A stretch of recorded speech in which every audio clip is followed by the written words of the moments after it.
C'est vraiment un grand plaisir d'accueillir aujourd'hui la professeure Maru Rinella pour cette vidéo. Elle est professeure aux États-Unis à Chicago. Une des forces qui a conduit vraiment au changement de la nomenclature d'une définition négative de non-alcoolique à une définition positive de nature métabolique. Elle a participé à de très nombreuses études cliniques et entre autres au développement du resmetirom dont on va parler aujourd'hui. C'est un médicament qui cible donc le récepteur bêta des hormones thyroïdiennes, récepteur présent dans le foie, et ce médicament corrige l'hypothyroïdie locale qu'il y a en cas de stéatose. Le médicament, il n'est pas disponible encore en Suisse, mais on est évidemment très curieux de savoir quelle est ton expérience, Maru, avec ce médicament. Et je te remercie de faire cette vidéo en français. Je sais que tu es polyglotte. Et j'aimerais savoir, au fond, quels sont les critères que tu utilises pour sélectionner les patients que tu traites avec ce médicament? Bon, voilà, merci et merci pour l'invitation.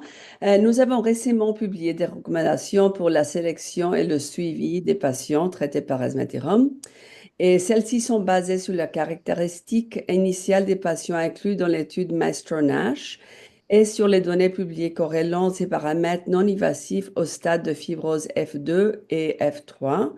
Par exemple, les patients avec une élastométrie hépatique de 10 à 15 kilopascal mesurée pour FibroScan ou bien entre 3,3 et 4,2 kilopascal mesuré par IRM ou les patients avec un ELF test entre 9,2 et 10,4 sont les candidats idéaux à un traitement par resmetirom.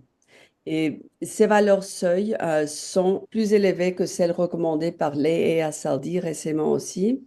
Et notre intention était d'éviter l'inclusion des patients avec peu de fibrose et donc avec un risque bas de mortalité, peu différent du risque de la population en général.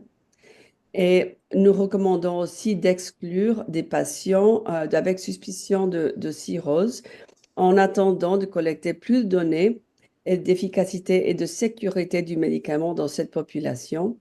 Et dans des rares cas, l'utilisation de la biopsie hépatique reste indiquée, je crois, en particulier en cas de discordance entre plusieurs biomarqueurs ou en cas de forte suspicion clinique non confirmée par les biomarqueurs. Donc pour nous, ça sera essentiellement le FibroScan parce qu'on n'a pas la possibilité d'avoir le ELF ici. Et puis Ah très non, très... vous ne savez pas? Non, on ne le mesure pas en Suisse. Ouais. Oh, Et c'est dommage. puis... Ah oui, c'est dommage. C'est dommage, on va essayer de les convaincre. Et même, il y a beaucoup de labos qui ne mesurent pas automatiquement le FIB4. Ouais, Et on a aussi peu accès à l'MRI, et si ce n'est dans le cadre d'études, bien sûr. Donc ouais, vraiment, là, ça va se focaliser sur l'élastographie. Mais ouais. maintenant, disons, la plupart des patients que je vois avec un FibroScan entre 10 et 15, euh, ils sont déjà sous un GLP-1 agoniste. Et donc, est-ce que dans cette situation-là, tu emploies le resmetirom, mais quelle est ton expérience? Oui, oui, bonne question parce que c'est pareil ici aux États-Unis. Ben, mon expérience avec cette combinaison, elle reste limitée parce que considérant la récente mise sur le marché de resmetirom en avril de 2024 aux États-Unis. Donc, cependant, j'ai traité plusieurs patients avec cette combinaison en sélectionnant ceux qui avaient une dose stable d'agoniste du GLP-1 depuis au moins 6 mois et chez qui persistait une élévation d'enzymes hépatiques et ou entre signes de fibrose significatifs.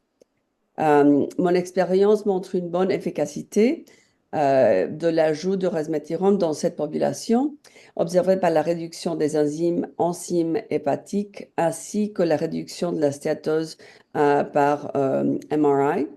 Et au vu des récents résultats de la phase 3 de semaglutide, qui vont être publiés prochainement, il serait envisageable d'allonger la période de stabilité à 1 an, à avoir 18 mois avant d'initier un traitement par resmetirom pour voir si la semaglutide marche bien.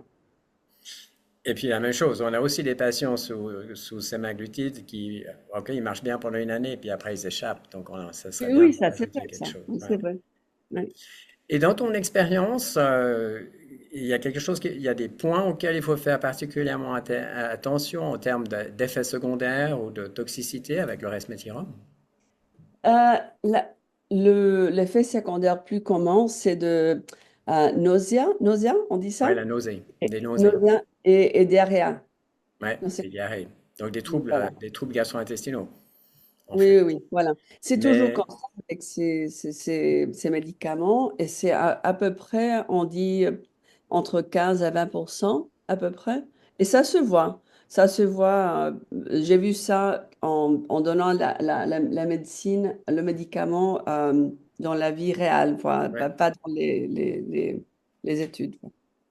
Mais donc tu l'as déjà mentionné, mais j'aimerais juste y revenir. La cirrhose, tu le donnes pas.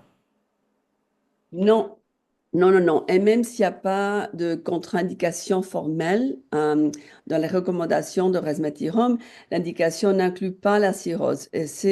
Il faut vraiment, il convient attendre les résultats Mhm. de l'étude Mass-Nash Outcomes afin de comprendre l'efficacité et la sécurité du médicament dans cette population. Parce qu'il y a des différences peut-être en pharmacodynamique ou pharmacokinétique avec les patients avec cirrhose. Et donc, moi, je pense que nous ne devrions pas prescrire le resmetirom chez les cirrhotiques, qu'il soit compensé ou non. Il convient également, je crois, de considérer avec précaution les associations avec des médicaments présentant un risque d'interaction. Il y a pas beaucoup, mais par exemple, les statines aux doses élevées, très élevées. Mais le médicament, il va diminuer le LDL quand même. Donc, il fallait pas mettre des doses élevées des Mhm. statines. On n'a pas le besoin de faire ça. Excellent. Vraiment, merci beaucoup d'avoir pris le temps de nous partager avec nous ton expérience avec ce médicament. Merci, merci Bon, vraiment. merci à vous pour m'inviter.